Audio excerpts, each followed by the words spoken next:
지금 집 사도 되나요?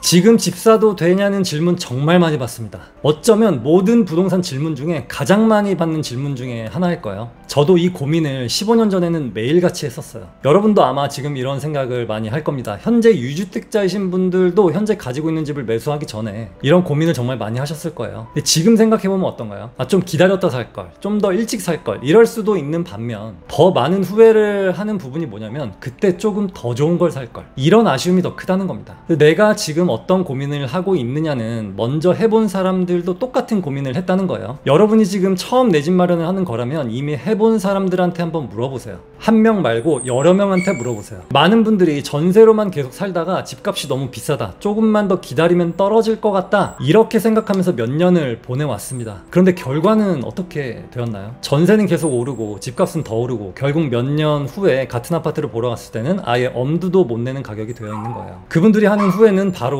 그때 그냥 조금 무리해서 들어갈걸, 지금은 너무 멀어져 버렸네, 이거죠. 반대로 또 다른 분은 당시 주변에 집값 꼭 떨어질 거야, 기다려, 이런 말이 많았지만 본인 상황을 딱 보고 그냥 과감히 매수했습니다. 결과적으로 집값이 오르든 내리든 상관없이 본인은 내 집에 살면서 안정감을 누리고 몇 년이 지나니까 집값이 좀 올라가 있으니까 훨씬 여유로운 생활을 하고 있더라는 거죠. 여기서 알 수 있는 건 사실 집이라는 건 단순히 돈만의 문제가 아니라는 겁니다. 주거 안정, 가족의 생활, 자녀 교육, 직장 출퇴근 같은 요소들이 다 맞물려 있거든요. 그래서 최적의 시점을 찾으려고 시장만 바라보다가는 정작 내 인생의 중요한 시간들을 놓칠 수가 있습니다. 또 하나 중요한 건 처음 집을 사는 게 제일 어렵다는 거예요. 첫 단추만 잘 꿰매면 그 다음부터는 갈아타기나 투자도 훨씬 수월해지거든요. 그래서 지금 망설이고 있다면 완벽한 시점이 오길 기다리기보다는 내 상황에 맞는 최선의 선택을 하는 게 훨씬 더 현명한 선택이라는 겁니다. 여러분도 주위를 한번 보세요. 이미 집을 마련해 본 분들한테 물어보면 그때 사길 잘했다 라는 말이 압도적으로 많을 겁니다. 반대로 좀 더 기다릴 걸 하는 사람들은 정말 소수에 불과하거든요. 여기서 질문, 많은 사람들은 왜 지금은 아닐 것 같다 라고 하냐면 누구나 갖는 두려움 때문입니다. 집을 처음 사려고 할 때 가장 크게 다가오는 감정은 두려움입니다. 기대감보다는 두려움이 훨씬 커요. 기대감이 있는 분들은 정말 독서와 현장 답사, 오랜 시간의 공부를 통해 준비가 되신 분들은 그럴 수 있어요. 하지만 일반적으로는 혹시 내가 고점에 사는 건 아닐까? 집값이 떨어지면 어떡하지? 대출을 받았다가 감당 못하면 어떡하지? 이런 생각은 누구나 다 하는 거거든요. 심지어 부동산 전문가라 불리는 사람들조차 자기 집을 처음 살 때는 똑같은 고민을 합니다. 두려움이라는 것은 미래가 불확실하다는 사실에서 오기 때문에 완전히 없앨 수는 없어요. 다만 중요한 건 두려움 때문에 기회를 놓칠 수도 있다는 점입니다. 그 다음은 가격에 대한 불안감인데요. 내 집 마련을 망설이는 가장 큰 이유는 바로 가격입니다.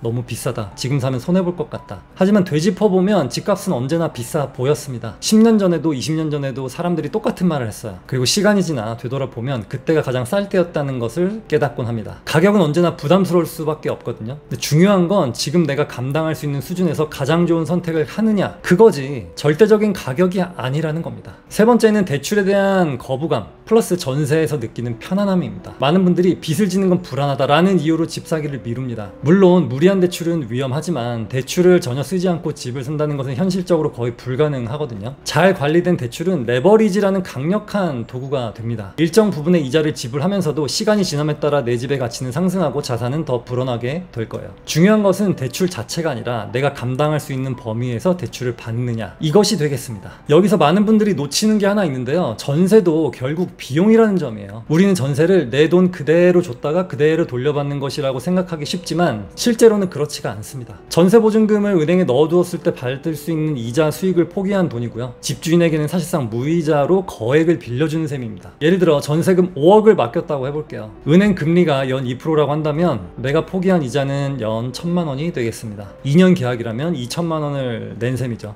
전세를 공짜로 사는 거라고 생각하면 큰 오해가 되겠습니다. 전세 역시 눈에 보이지 않을 뿐 집주인에게 지불하는 일종의 비용입니다. 이 점을 깨닫는 순간 차라리 대출을 받고 내 집을 사는 게 훨씬 낫다라는 계산이 성립하기 시작해요. 대출이자는 비용이지만 동시에 시간이 지날수록 내 집은 자산이 되거든요. 반면 전세는 아무리 내가 오래 살아도 내 것이 되지가 않습니다. 네 번째는 시장 예측에 대한 집착 때문이에요. 많은 사람들이 뉴스를 보면서 곧 집값이 떨어진다더라 또는 앞으로 더 오른다더라 이런 전망이 흔들립니다. 하지만 시장을 완벽히 맞출 수는 없거든요. 설령 단기적으로 맞춘다 하더라도 장기적으로 보면은 집값은 오르락 내림을 반복하면서도 결국 상승 곡선을 그려왔어요. 시장을 예측하다 보면 계속 미루게 되고요. 결국 소중한 시간을 잃어버리게 됩니다. 내 집 마련은 시장을 맞추는 게임이 아니라 내 삶을 위한 선택임을 잊지 말아야겠어요. 다섯 번째는 주변의 잡음 때문입니다. 지금 사면 안 돼, 집값 떨어져, 주변 사람들의 말이 내 감정을 망설이게 만드는 경우도 많아요. 그러나 정작 그 말을 한 사람에게 물어보면 대부분 본인도 집을 아마 가지고 있거나 혹은 그 말 때문에 기회를 놓친 경험을 가지고 있을 겁니다. 내 집 마련은 주변의 의견이 아니라 내 상황과 내 가족의 필요에 맞춰야 하는 문제예요. 이렇게 많은 이유로 망설임의 이유는 사라질 수가 없습니다. 사람들이 집을 사지 않는 이유는 늘 비슷합니다. 가격이 비싸서, 대출이 무서워서, 시장이 불안정해서. 그러나 그 이유들은 시간이 아무리 지나도 사라지지 않는다는 것. 언제나 똑같은 말이 반복될 뿐입니다. 계속 강조드리지만 중요한 것은 이런 이유들에 발목을 잡히지 않고 내 상황에 맞는 최선의 결정을 하는 것입니다. 자, 여러분은 이제 어떤 선택을 하실 건가요? 뭔가 실행을 앞두시고 계신 분들은 잘 할 수 있다는 믿음 꼭 가지시고요. 그리고 정말로 잘 해낼 수 있습니다.